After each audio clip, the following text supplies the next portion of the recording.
विद्याभारती महाराष्ट्र राज्य ई पाठशालामध्ये सर्वांचे हार्दिक स्वागत.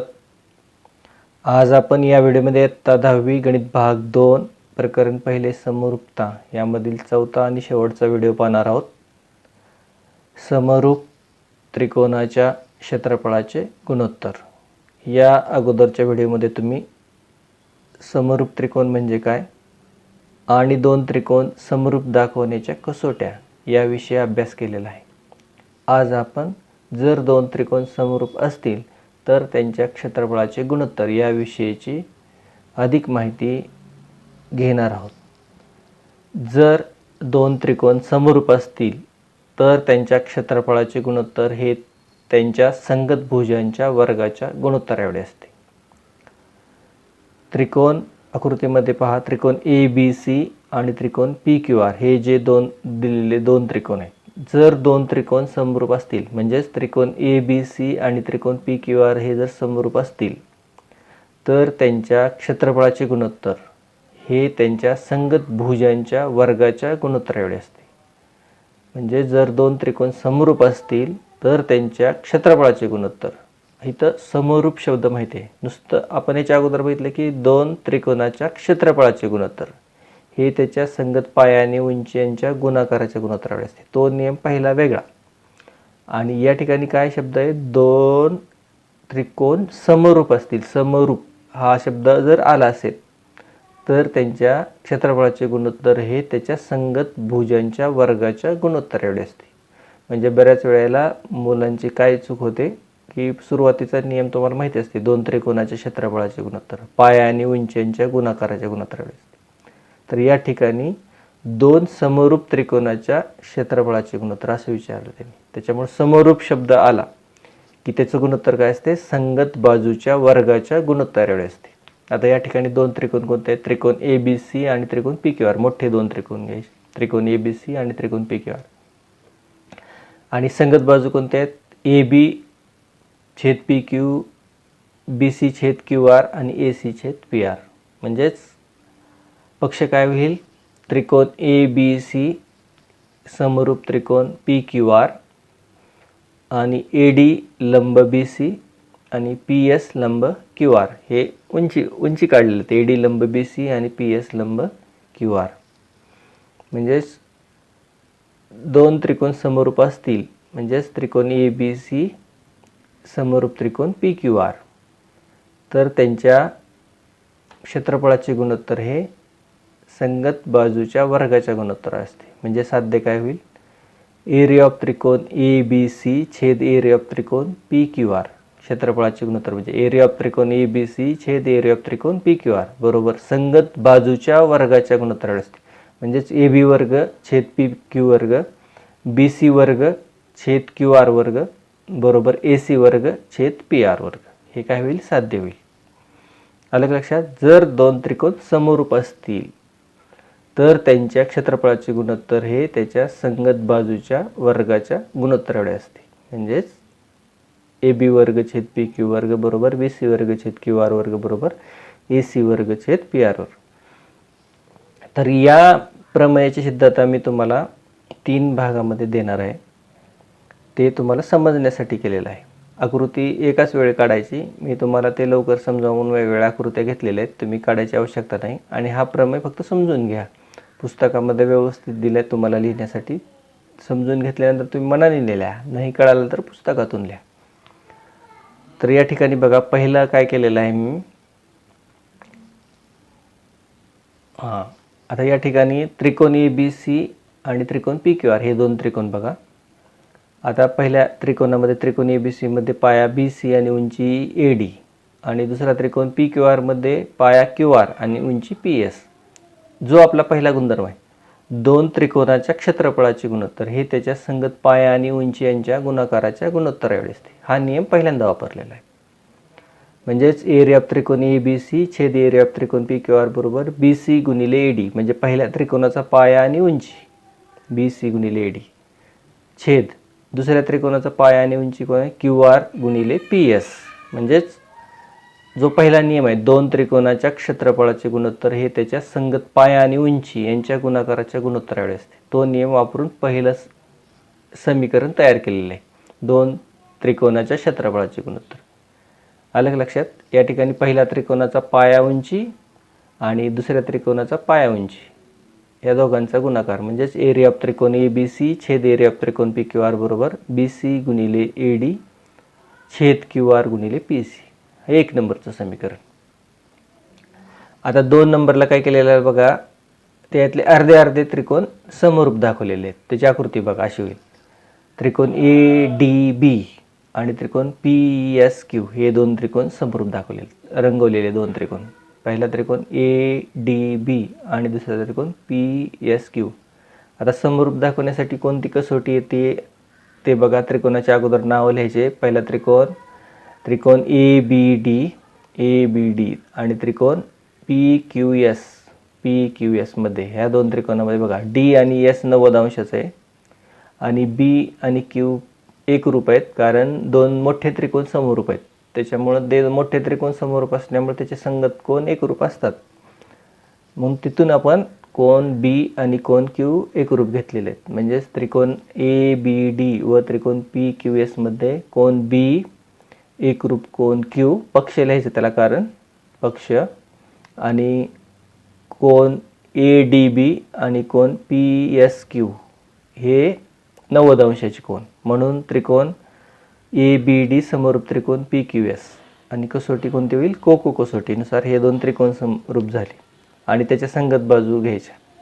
तिन्ही बाजू लिहिल्या तर चालतात, पण उंची आणि मोठ्या त्रिकोणाची बाजू यावी असे 2 बाजू घ्यायच्या. म्हणून AD छेद PS बरोबर AB छेद PQ. AD छेद PS बरोबर AB छेद PQ. बघा इथं म्हणजेच उंची आणि मोठ्या त्रिकोणाची बाजू या प्रकारे 2 बाजू प्रमाणात लिहिलेल्या आहेत. AD छेद PS बरोबर AB छेद PQ हे 2 नंबरचं समीकरण. काय केलं 2 नंबर लक्षात आलं तुम्हाला?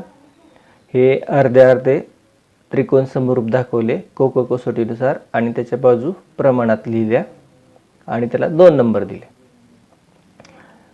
आता 3 नंबरला काय करायचं बघा. 3 नंबरला हे मोठे 2 त्रिकोण जे आहेत ते मोठे 2 त्रिकोण समरूप आहेत. ते त्यांनी दिलेलं आहे अगोदर. मोठे 2 त्रिकोण ABC समरूप त्रिकोण PQR आणि मोठे 2 त्रिकोण समरूप असल्यामुळं त्याच्या संगत बाजू प्रमाणात AB छेद PQ बरोबर BC छेद QR बरोबर AC छेद PR हे 3 नंबरचं समीकरण. म्हणजे मोठे 2 त्रिकोण समरूप आहेत, त्याच्या बाजू प्रमाणात लिहिल्या आपण. आता 1 2 3 लिहिले. आता कसा बदल होतो तो बघा, नीट बघा. पहिल्यांदा काय लिहिलं होतं आपण? एरिया ऑफ त्रिकोण ABC छेद एरिया ऑफ त्रिकोण PQR बरोबर BC गुणिले AD छेद QR गुणिले PS. आता या ठिकाणी AD छेद PS म्हणजे BC गुणिले AD आणि QR गुणिले PS. म्हणजे आपण AD छेद PS ची किंमत बघा इथं. AD छेद PS ची किंमत खालच्या वेळेला AB छेद PQ म्हणजे AD छेद PS आणि AB छेद PQ हे सारखे एकरूप आहेत असं आपण म्हणतो. म्हणजे AD छेद PS ची किंमत आपण AB छेद PQ लिहू शकतो. आणि खालच्या वेळेला काय लिहिले आपण? AB छेद PQ बरोबर BC छेद QR बरोबर AC छेद PR. म्हणजे AB छेद PQ ची किंमत तुम्ही BC छेद QR घेऊ शकता किंवा AC छेद PR घेऊ शकता. याचा अर्थ काय झाला की सुरुवातीला जे आपण BC छेद QR गुणिले AD छेद PS आहे, तर ते AD छेद PS च्या ठिकाणी तुम्ही त्रिकोणाच्या संगत बाजू जी आहेत तर कुठलीही बाजू तुम्ही त्या ठिकाणी लिहू शकता तुम्ही. म्हणजेच AB छेद PQ लिहा किंवा BC छेद QR लिहा किंवा AC छेद PR लिहा. तर आपल्याला आपण जे त्रिकोणामध्ये लिहिलेलं आहे BC छेद QR गुणिले AD छेद PS ऐवजी परत काय लिहायचं? BC छेद QR लिहायचं. बघा लक्षात येतं काय?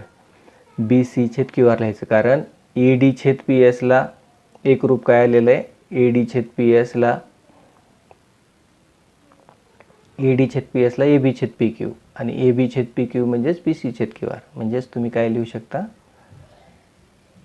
एरिया ऑफ त्रिकोण ए बी सी छेद एरिया ऑफ त्रिकोण पी क्यू आर बरोबर बी सी गुणिले ए डी छेद क्यू आर गुणिले पी एस. म्हणजेच बी सी गुणिले बी सी छेद क्यू आर गुणिले क्यू आर.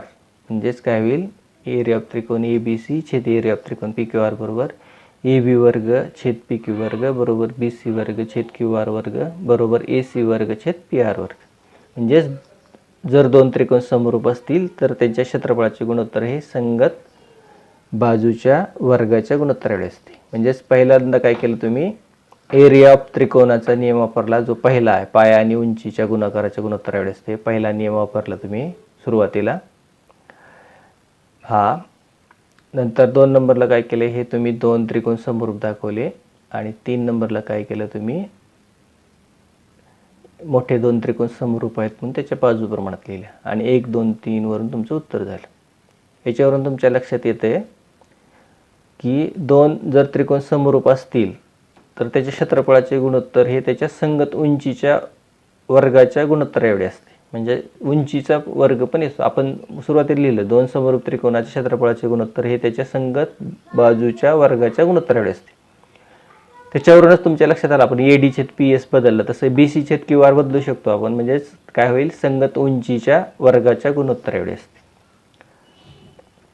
याच्यावरून आपल्याला उदाहरणं सोडवता येतील. बघा आता पहिलं उदाहरण आहे, दोन समरूप त्रिकोणाच्या संगत बाजूचे गुणोत्तर 3:5 आहे. तर त्यांच्या संगत क्षेत्रफळाचे गुणोत्तर काढा.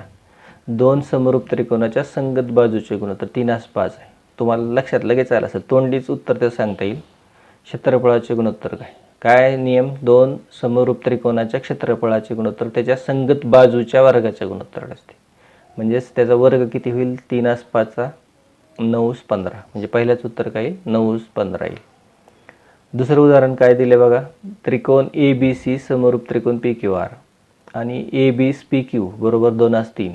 तर पुढील चौकट पूर्ण करा. म्हणजे तुम्हाला कृती करायची हे, आणि तुम्हाला याच्या अगोदरही सांगितले कृती सोडवताना चौकोन दिलेले चौकोन काढायचे आणि त्याच्यामध्येच उत्तर लिहायचं. नाव काय त्रिकोणाचे, त्रिकोण ए बी सी समरूप त्रिकोण पी क्यू आर. म्हणजेच एरिया ऑफ त्रिकोण ए बी सी छेद एरिया ऑफ त्रिकोण पी क्यू आर त्याच्या संगत बाजूचे वर्ग म्हणजे ए बी वर्ग छेद पी क्यू वर्ग बरोबर 2चा वर्ग छेद 3चा वर्ग बरोबर 4/9. अतिशय सोपं उदाहरण. तिसऱ्यामध्ये पण सोपं उदाहरण बघा, त्रिकोण ए बी सी समरूप त्रिकोण पी क्यू आर आणि इकडं एरिया दिलेत. एरिया ऑफ त्रिकोण ए बी सी 80 आणि एरिया ऑफ त्रिकोण पी क्यू आर बरोबर 125. म्हणजेच काय होईल, एरिया ऑफ त्रिकोण ए बी सी छेद एरिया ऑफ त्रिकोण पी क्यू आर बरोबर 80/25. त्याला 5ने भागा, 5ने भागल्यानंतर काय येईल, 16/25. म्हणजेच त्याचं वर्गमूळ काढल्यानंतर, कारण तिथं ए बी वर्ग छेद पी क्यू वर्ग बरोबर 16/25 येणार आहे. म्हणजेच वर्गमूळ काढल्यावर काय होईल, ए बी छेद पी क्यू बरोबर 4/5 होईल. अतिशय सोपी उदाहरण आहे त्याच्यामध्ये. म्हणजेच दोन समरूप त्रिकोणाचे गुणोत्तर हे त्याच्या बाजूच्या वर्गाच्या गुणोत्तर एवढे असते. हा नियम इथं वापरला आहे. आता शेवटचं उदाहरण बघा काय आहे ते. आता या ठिकाणी पण कृती पूर्ण करायची तुम्हाला. आकृतीमध्ये पी क्यू समांतर डी दिले आहेत. पी क्यू समांतर डी आणि एरिया ऑफ त्रिकोण पी क्यू एफचा एरिया दिला आहे 20 एकक. जर पी एफ बरोबर 2 डी पी, पी एफची किंमत जर 2 डी पी असेल तर एरिया ऑफ चौकोन डी पी क्यू ई हा चौकोन जो तयार होतो त्याचे क्षेत्रफळ काढण्याची कृती पूर्ण करा. म्हणते आता त्यांनी किमती दिलेल्या आहेत, त्या दिलेल्या किमती अगोदर लिहिल्या. एरिया ऑफ त्रिकोण पी क्यू एफ दिलेलं 20 एकक. नंतर पी एफ कसा तयार झाला बघा, पी एफ आकृतीमध्ये डी पी पी एफची किंमत त्यांनी दिली 2 डी पी. म्हणजेच समजा डी पी बरोबर एक्स घेतला आपण, डी पी बरोबर, तर पी एफ बरोबर किती येईल, 2x होईल. कारण पी एफ बरोबर 2 डी पी असं दिले त्यांनी. पी एफ बरोबर 2 डी पी आणि डी पीची किंमत एक्स घेतल्यानंतर पी एफची किती होईल, 2x होईल. तर चौकट लिहायची. डी एफ कसा तयार झाला आहे, डी एफ बरोबर डी पी अधिक पी एफ, डी पी अधिक पी एफ म्हणजेच एक्स अधिक 2x बरोबर 3x. आणि मी जे खुणा केलेले आहेत ते संगत कोण घ्यायचे. तिथं एक त्यांनी कोण दिला, एफ डी ई दिलं त्यांनी, एफ डी ई मोठ्या त्रिकोणातला दिला आहे. मग लहान त्रिकोणातला कोणता होईल, एफ पी क्यू होईल, एफ पी क्यू संगत कोण. आणि खालचे गोल केलेले कोणता येईल? FED दिला त्याने, FED. आणि दुसरा कोणता घ्यायचा? FQP घ्यायचा आपल्या संगत कोन. म्हणजेच ते दोन त्रिकोण समरूप झाले. कसोटी कोणती होईल? कोको. आणि मग परत समरूप त्रिकोणाच्या क्षेत्रफळाचे गुणोत्तर संगत बाजूच्या वर्गाच्या गुणोत्तराला घ्यायचे. एरिया ऑफ त्रिकोण FDE छेद एरिया ऑफ त्रिकोण FPQ बरोबर DF वर्ग छेद PF वर्ग करायचं. DF वर्ग छेद PF वर्ग म्हणजेच 3x वर्ग छेद 2x वर्ग म्हणजेच 9x वर्ग छेद 4x वर्ग. x वर्ग कॅन्सल झाले म्हणजे 9/4. आणि परत मग एरिया ऑफ त्रिकोण FDE बरोबर 9/4 गुणिले एरिया ऑफ त्रिकोण FPQ. म्हणजे आपल्याला खालचा एरिया दिलेला होता FPQचा तो 20. आपण त्याला खाली लिहून नंतर वर लिहिलं तर चालते, पण त्यांनी ते एरियाचं त्रिकोणाचं नाव लिहून पुन्हा नंतर एरिया लिहायचं. म्हणजे 9/4 गुणिले 20. 4 आणि 20ला भागल्यानंतर 4×5 20. म्हणजे अशा प्रकारे तुमचं जे कृती आहे ती कृती अशा प्रकारे पूर्ण होईल. बघा, पहिलं DP अधिक PF, DP अधिक PF आणि x अधिक 2x व 3x. आणि नंतर हे खुणा केलेले संगत कोण. त्याच्यानंतर पुन्हा समरूप झाल्यानंतर मग बाजूचा वर्ग त्याचा लिहायचा आणि 9/4.